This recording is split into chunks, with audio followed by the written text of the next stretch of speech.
Fan তো আপনার এমনি এমনি আর হয় না, তো মানুষ আমাকে ভালোবাসতো, সবসময় আমার ভালো লাগে আর কি যে মানুষ আমাকে ভালোবাসে। দুঃখজনক, খারাপ লাগছে, বাট এটাই বলবো যে বাংলাদেশ খুবই ভালো খেলেছে।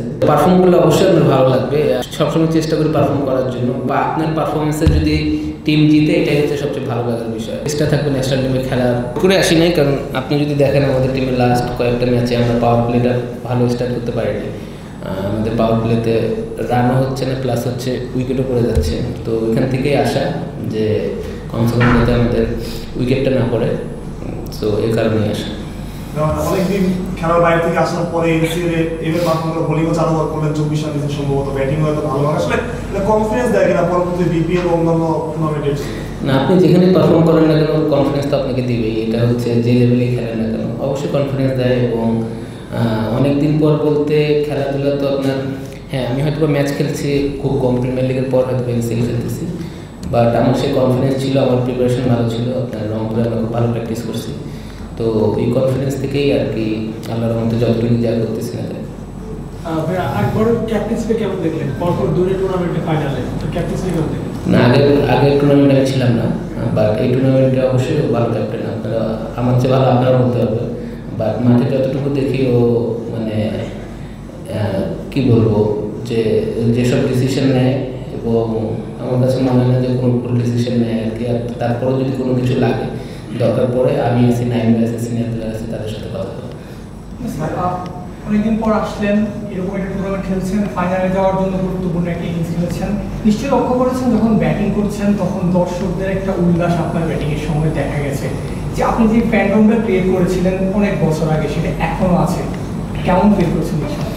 না, আমি এটা সবসময় আমার ভালো লাগে আর কি যে মানুষ আমাকে ভালোবাসে। আর ব্যাটিং করার সময় এটা খেয়াল করি নাই, বাট ফিল্ডিংয়ের সময় আমি খেয়াল করছি যে মানুষ ডাকতেছিল আমাকে নাম ধরে। সো এটা অবশ্যই ভালো লাগে এবং ভালো লাগে আর কি বলবো। আপনারা ডিফেন্ডিং চ্যাম্পিয়ন, আবার ফাইনাল নিশ্চিত করে ফেলেছেন অলরেডি, নিশ্চয়ই আইজ অন দ্য প্রাইজ। না, অবশ্যই আমরা চ্যাম্পিয়ন হওয়ার জন্য খেলবো, কারণ আপনি দেখেন খুলনার সাথে আমাদের খেলা, এবং খুলনা খারাপ টিম না। আর আমার কথা হচ্ছে যেদিন ফাইনাল খেলা 13 তারিখে সম্ভবত ফাইনাল খেলা, 13 তারিখ না 12 তারিখ, তো 12 তারিখ ওই দিনটাতে যারা ভালো ক্রিকেট খেলবে এবং যারা কম মিস্টেক করবে তারাই জিতবে। টি20 খেলা আপনি মার্জিন খুব একটা বড় থাকে না, সব টিমই সমান থাকে, তো ওই দিন যারা মিস্টেক কম করবে তারাই জিতবে। নাসির ভাই, মানে আপনি একটু খেলা ক্রিকেটের বাইরে আর কি, আপনি তো ফুটবলও ভালো খেলেন, আসলে কালকে ম্যাচটা দেখা হয়েছিল কিনা একটু, মানে বাংলাদেশের? না, বাংলাদেশের ম্যাচ দেখছি, আমি কালকে দেখছি, বাট কি বলবো, দুঃখজনক, খারাপ লাগছে, বাট এটাই বলবো যে বাংলাদেশ খুবই ভালো খেলেছে এবং সবসময় আমরা সাপোর্ট করি বাংলাদেশের জন্য। সেটা ফুটবল না, বাংলাদেশ যেখানে পার্টিসিপেট করুক না কেন আমরা সাপোর্ট করি এবং চেষ্টা করি সব খেলা দেখার আর কি। আপনারা ব্যাটিংয়ের সময় আপনারা পুরো টাইমেই ম্যাচে ছিলেন, কিন্তু শেষ দিকে দেখা গেছে যে একদম টাইট একটা ম্যাচ হয়ে গেছে, শেষ বলে আপনাদের জিততে হয়েছে, না একটু নাড়াচাড়া দিয়েছিল? না, একটু তো প্রেশার ছিল, কারণ আপনি যদি দেখেন আমি আর আকবর যখন ব্যাটিং করতেছিলাম তখন বৃষ্টি আসে ভাব আর কি, তখন একটা টাসলিকের একটা রানের একটা ব্যাপার ছিল, ওই জায়গাটা আমি একটু হারি করতে যাওয়া হয়ে গেছি। তারপরে আকবর খুব সুন্দর ফিনিশ করছে খেলাটা, বাট আরেকটু যদি শেষ করে আসতো তাহলে খুব ভালো হতো। তারপরেও যদি আপনি দেখেন যে 10 বলে 4 রান লাগতো, তো এটা আমার মনে হয় যে 1 ওভার আগেই জেতা উচিত ছিল, বাট সেটা হয়নি। তো ক্রিকেট খেলা যে কোনো কিছু হইতে পারতো, বাট আলটিমেট মানে দিন শেষে আমরা জিতছি, এটাই হচ্ছে বড় কথা। আপনাদের জন্য কতটা ইম্পর্টেন্ট ছিল?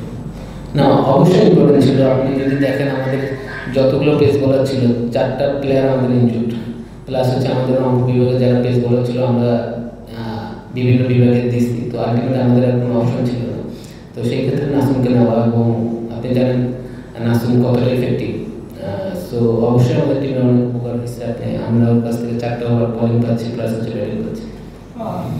আপনার কামব্যাকটা এখন পর্যন্ত চমৎকারভাবে যাচ্ছে, ব্যাটিং রান পাচ্ছেন, বোলিংটা ভালো হচ্ছে। বিপিএল নিয়ে কোনো প্ল্যান আছে কিনা এখন পর্যন্ত করছেন? বিপিএল নিয়ে প্ল্যান নাই, যদি টিম পাই খেলবো, না পাইলে খেলবো না। পরপর 2 ম্যাচ, মানে পরপর বলছি কেন, 2টো ম্যাচের পর একটা ম্যাচ হলে এই আত্মবিশ্বাস কি আরো সামনে এগিয়ে যেতে সাহায্য করবে? না, এগিয়ে তো আপনি যে বললাম যেটা পারফর্ম করলে অবশ্যই আপনার ভালো লাগবে, আর সবসময় চেষ্টা করি পারফর্ম করার জন্য। ম্যান অফ দ্য ম্যাচ তো বড় কথা না, আপনার পারফরমেন্সে যদি টিম জিতে এটাই হচ্ছে সবচেয়ে ভালো লাগার বিষয়। আচ্ছা ভাই, আরেকটা কোশ্চেন ইনক্লুড করে আমার প্রথম কোশ্চেনটা থেকে করেন ভাই। যেটা হচ্ছে আপনার ফ্যান্ডম নিয়ে কথা বলছি আবার, যেহেতু এই ব্যাপারটা একটু ভাগ্যও লাগে ক্রিকেটারদের ফ্যান্ডম পাওয়ার ক্ষেত্রে, এত বছর সেটা ধরে রাখার ক্ষেত্রে।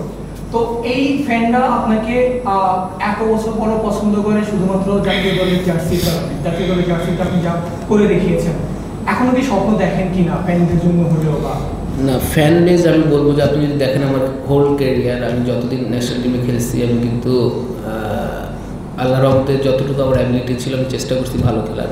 ফ্যান তো আপনার এমনি এমনি আর হয় না, তো মানুষ আমাকে ভালোবাসতো এবং আমি সেই জায়গাটা হচ্ছে পারফর্ম করেই অর্জন করছি। এমন না যে আমি পারফর্ম করি নাই, মানুষ আমাকে ভালোবাসছে, তো অর্জন করছি। অবশ্যই চেষ্টা থাকবে ন্যাশনাল টিমে খেলার, তাদের জন্য আবার সে ন্যাশনাল টিমে জার্সি করে আবার ন্যাশনাল টিমে হয়ে খেলার জন্য। সো এটা তো আর আমার হাতে নাই, ওই বললাম যেখানে খেলি না কেন পারফর্ম করার চেষ্টা করি, যদি কপালে থাকে তাহলে অবশ্যই খেলবো। Thank you.